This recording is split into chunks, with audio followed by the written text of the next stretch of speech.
Welcome to SSTV ప్రేక్షకులకు నమస్కారం. Maoist వ్యతిరేక ఆపరేషన్ సమయంలో ధ్వంసమైన నక్సల్ స్మారక చిహ్నాలు, పోలీస్ స్టేషన్, బైరామ్గర్, జంగ్లా మరియు బస్తర్ ఫైటర్ల సంయుక్త చర్య. జిల్లాల్లో నిర్వహిస్తున్న మావోయిస్టు వ్యతిరేక ప్రచారంలో భాగంగా బీజాపూర్ జిల్లాకు చెందిన బస్తర్ ఫైటర్ మరియు పోలీస్ స్టేషన్, బైరామ్గర్, జంగ్లా బృందం హింగూమ్ మరియు జరామోంగియా వైపు నక్సల్స్ వ్యతిరేక ప్రచారానికి వెళ్లారు.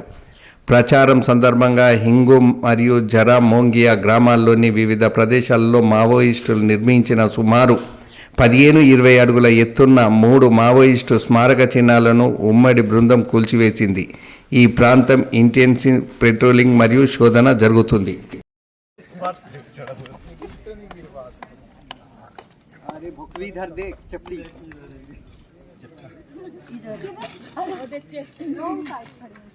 नैया सोमर